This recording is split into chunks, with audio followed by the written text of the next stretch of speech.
नमस्कार दोस्तों, आपने थंबनेल के अंदर देख तो लिया ही होगा। आज हम बात करेंगे राजपूताना के एक महान वीर, एक योद्धा जिनका नाम है महाराणा प्रताप। महाराणा प्रताप राजस्थान के अंदर जो मेवाड़ आप मैप के अंदर देख रहे हैं वहाँ के शासक थे। उस समय अकबर का शासन चल रहा था और महाराणा प्रताप जी का जन्म 9 मई 1540 ईस्वी को कुंभलगढ़ किले के अंदर होता है और ये किला मेवाड़ के अंदर ही है।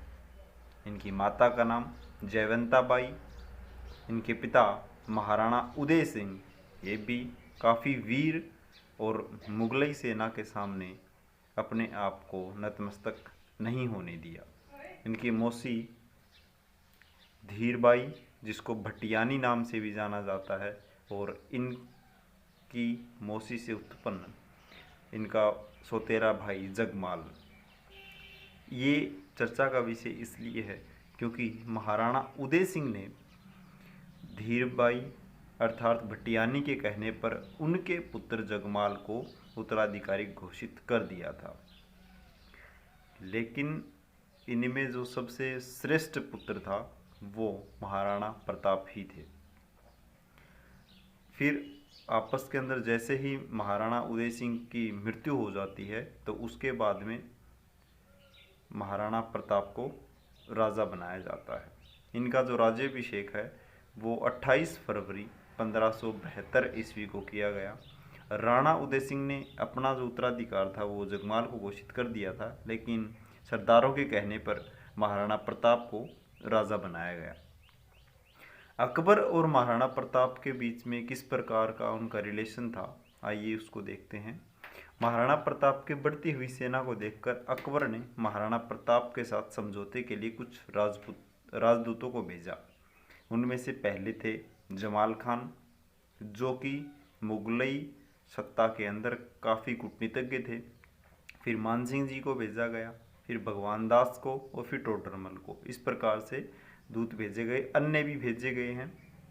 महाराणा प्रताप की सेना के अंदर पहले तो हकीम खान सूरी, ये शेरशाह सूरी का नाम आपने सुना होगा, उन्हीं के वंशज हैं।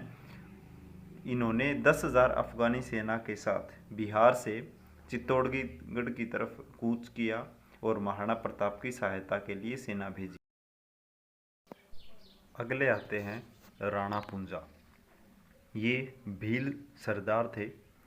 इनको महाराणा प्रताप ने उनके वंशज की एक तलवार दिखाई जो बप्पा रावल की तलवार थी। अब ये क्या था कि इनके जो पूर्वज थे, राणा पुंजा के जो वंशज थे, उन्होंने भी अपनी मातृभूमि के लिए, उनकी मातृभूमि की सुरक्षा के लिए काफ़ी संघर्ष किया था। उसी संघर्ष को महाराणा प्रताप ने याद दिलाया और अपनी मातृभूमि की रक्षा के लिए महाराणा प्रताप के साथ उन्होंने अपनी सेना साझा कर ली।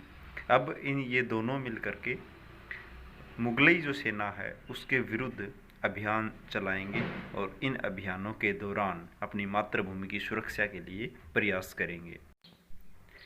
महाराणा प्रताप का एक प्रिय घोड़ा था जिसका नाम चेतक था, आपने नाम सुना भी होगा। उसको इस प्रकार से ट्रेंड किया गया था कि इशारों के साथ ही वो अपना काम करता था। युद्ध क्षेत्र के अंदर, रण क्षेत्र के अंदर इतना माहिर था वो। तो एक लाइन है, आपने सुनी भी होगी, जब तक राणा ने सोचा इस पार तब तक चेतक था उस पार। हल्दी घाटी का युद्ध 18 जून 1576 को होता है। इस युद्ध के अंदर महाराणा प्रताप और मुगल सम्राट अकबर, इन दोनों के बीच में ये युद्ध होता है। इसके अंदर कहा जाता है कि महाराणा प्रताप की सेना है वो 15,000 की थी और अकबर की सेना है वो 60,000 की थी। कहीं कहीं ये जो आंकड़ा है ये अलग अलग है, लेकिन इनका जो अनुपात था वो 1:4 था, अर्थात महाराणा प्रताप का 1 सैनिक और मुगल सम्राट के 4 सैनिक, इतना उनका जो अनुपात था वो था। महाराणा प्रताप अपने प्रिय घोड़े चेतक के साथ मैदान में उतरते हैं और एक हाथी भी था राम प्रसाद, वो भी महाराणा प्रताप का काफ़ी प्रिय था। और जो अकबर की जो सेना थी, उस सेना का जो सेनापति था वो मान सिंह था, जो पहले आमेर का शासक हुआ करता था।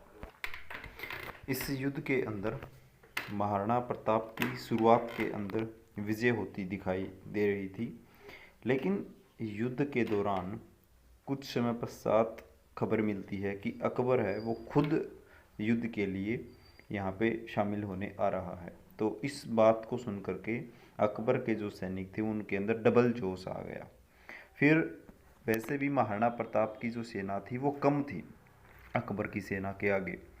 फिर जैसे ही महाराणा प्रताप है वो मानसिंह के ऊपर अटैक करने के लिए जाते हैं, तो उन्होंने क्या किया, उनका जो घोड़ा था चेतक ने मानसिंह हाथी पे जो बैठा था उसके ऊपर अगला जो हिस्सा है हाथी का, जहाँ पे दांत है हाथी के, वहाँ पे अपने अगले पैर रखता है और फिर पिछले पैरों के दम पे चेतक है वो खड़ा हो जाता है। तो जैसे ही महाराणा प्रताप ने मानसिंह के ऊपर भाले से वार किया, तो वैसे ही मानसिंह है वो एक तरफ हो जाता है, क्योंकि मानसिंह को भी पता है कि 1 सेकंड का ये मौका होता है। तो जैसे ही भाला महाराणा प्रताप उसकी तरफ करते हैं, तो जो हाथी को चलाने वाला था वो मारा जाता है और मानसिंह बच जाता है। लेकिन उसी दौरान, क्योंकि कुछ समय का ही ये एक पॉइंट था, तो उसके बाद में जो घोड़ा है चेतक वो नीचे उतर जाता है। नीचे उतरते समय उसके पैर के अंदर एक कटार लग जाती है, तलवार लग जाती है, और वो तलवार हाथी जो मानसिंह का जो हाथी था, मानसिंह की हाथी की सूंड के अंदर लगी हुई थी। चेतक था वो अब जख्मी हो चुका था। जैसे ही महाराणा प्रताप को पता चला कि चेतक है वो जख्मी हो चुका है, तो महाराणा प्रताप की सेना के अंदर महाराणा प्रताप की हाइट जैसा उसी शक्ल सूरत का एक व्यक्ति था।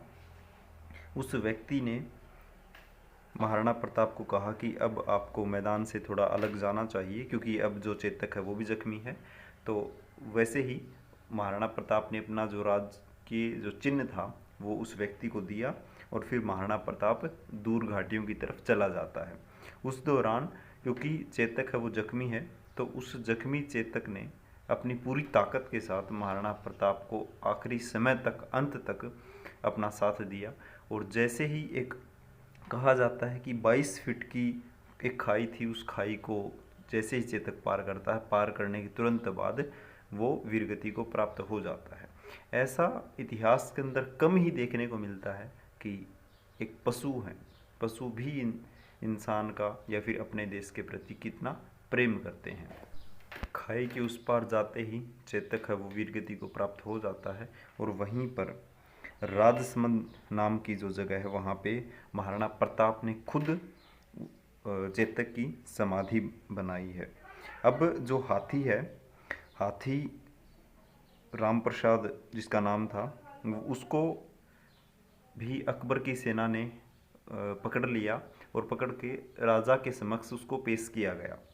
राजा ने कहा कि इसको जितनी इसकी इच्छा है, जो ये खाना चाहे, इसको वो दे दिया जाए, क्योंकि अकबर चाहता था कि अगर ये इतना अच्छा ट्रेंड किया गया हाथी है, इसको ट्रेनिंग दी गई है, अब ये हमारी सेना के अंदर आएगा तो हमको बहुत ज़्यादा फ़ायदा होगा।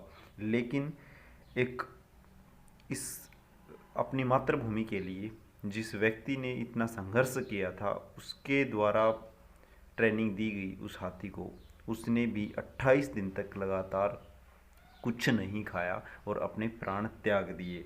ये है असल में देशभक्ति।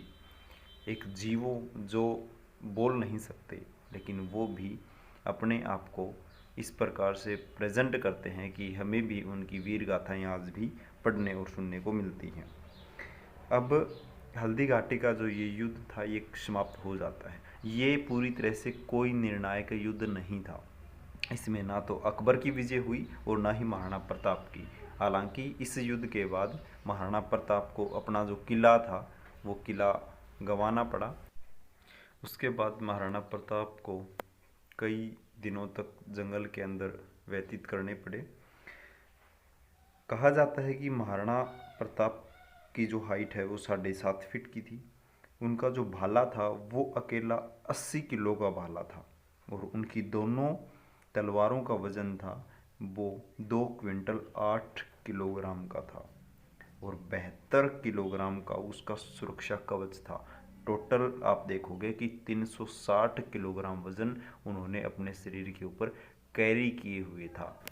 इस लंबे संघर्ष के तहत धीरे धीरे महाराणा प्रताप ने अपनी सेना को दोबारा से संगठित करने का प्रयास है वो किया, लेकिन उस समय सबसे बड़ी प्रॉब्लम थी कि सेना है उसके लिए खर्चा कहाँ से आए, धन कहाँ से आए। तो एक महान व्यक्ति का नाम आता है भामाशाह, जो महाराणा प्रताप के बचपन के दोस्त थे, सलाहकार भी थे और विश्वास पात्र भी थे। इन्होंने महाराणा प्रताप को कहा कि मैं अपनी जो संपूर्ण जमा धनराशि है मैं आपकी सेना के लिए दान में देना चाहता हूँ। तो इतना धन था वो कि 12 साल तक 25,000 सेना का रख रखाव किया जा सकता है, इतना खर्चा उन्होंने दिया। तो अगर हम दानवीरों की बात करें तो कर्ण के बाद भामाशाह का दूसरा नाम इतिहास के अंदर गिना जाता है।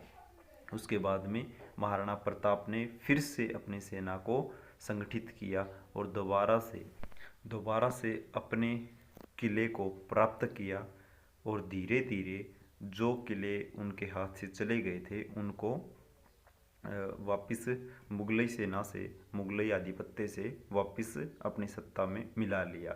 इस प्रकार से उन्होंने मरते दम तक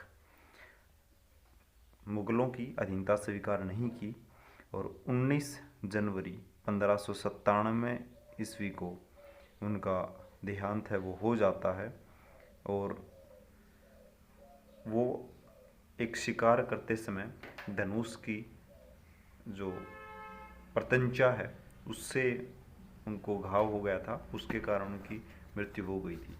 भारतीय इतिहास में ऐसे सूरवीर कम ही देखने को मिलती हैं।